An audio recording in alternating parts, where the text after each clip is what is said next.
stars and athletes to pioneering pilots and entrepreneurs. Whole lot of history to explore in Robbins. And WGN's Gaynor Hall now with a closer look.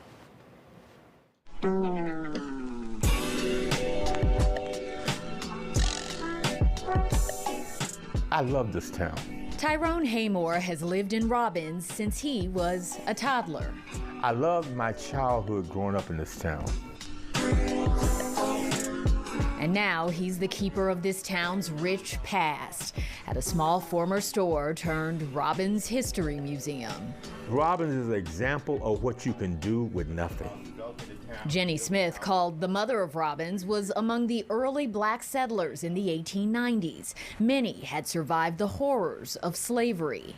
By 1917, the population swelled to more than 300 people. This building, the Richard Flowers home, This is the birthplace of Robbins. still standing on 139th Street, is where the founders would meet to plot the future. This is where they took that critical vote to form the village of Robbins back in 1917. In 1917. Yes. Word of the all-black town spread quickly as people headed north in the Great Migration. Some stopped first in Chicago, but unlike the big city, the mostly rural Robbins reminded many of the southern landscape. And the real destination was freedom. My mother, when I asked her, why did you leave the South and why did you come here and why did you marry my dad? She said, I know you think I married him because he was good looking. He was good looking, but that wasn't the reason I married. I married him to get the hell out of Mississippi. In the 20s, intrigued by Robbins' independence, Marcus Garvey opened a branch of his Universal Negro Improvement Association in Robbins, encouraging black families to leave the U.S. and resettle in Africa. And years later, Robbins would make history in aviation. Trailblazing pilot Bessie Coleman was killed in a plane accident before she got to realize her dream of opening an aviation school. But she inspired others to take flight, like John C. Robinson.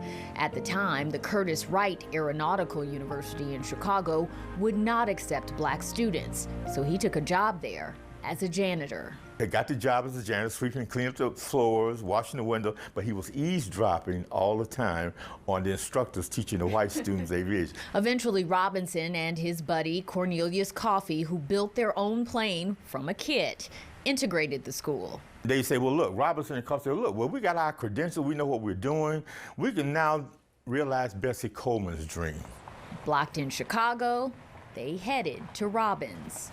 Sam Nichols he said, will we permit you to build an airport? Of course we will. We're going to help you build it.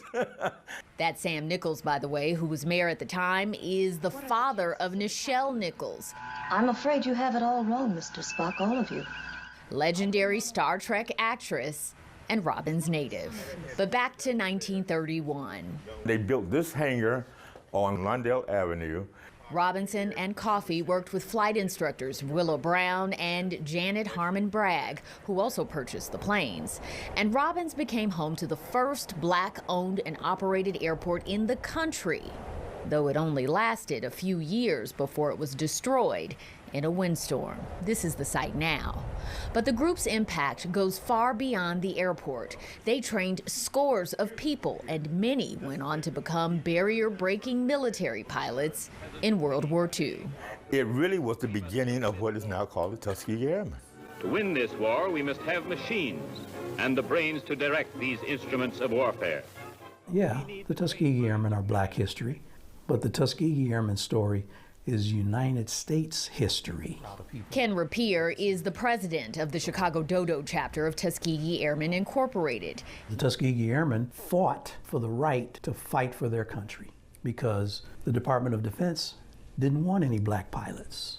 So they had to fight for the right to fight for their country, which they did and excelled all expectations. And Haymore says 10 Tuskegee Airmen have roots right here in Robbins. Unquestionably, and I'll argue anybody on this, Robbins is the most historic black town. By 1970, the population climbed to more than 10,000 people. And over the decades, Robbins experienced a dramatic decline, documented in corruption and economic distress. But Haymore sees hope in his wall of success stories, from Nichelle Nichols to NBA star Dwayne Wade and many others. These are just some of the medical doctors that came out of Robbins. And he's working to raise money for a $300,000 renovation project at the future home of the Robbins History Museum. This house was originally built in the 50s for S.B. Fuller, an entrepreneur Hair care, deodorants, lotions, notions, you name it, he did it. who became a multi-millionaire. Mr. Fuller only had a 6th grade education and he came here with $25 from Monroe, Louisiana. He literally walked here. But he was determined to do something with his life. Haymore wants to have the renovations at the Fuller House completed in about a year, preserving the history of Robbins, the town he's loved since he was a boy, for generations to come. It would be a dream come true, and it'll be something that's needed, and I'm telling you, the people are going to be so excited and grateful for what they did. And I want to get this done before the good Lord brings me home, carries me home. In Robbins, Gaynor Hall, WGN News. So much history. I'm glad Gaynor did that story to teach folks about the history there. Still ahead, we're keeping an eye on the weather tonight. Rain is changing over to snow.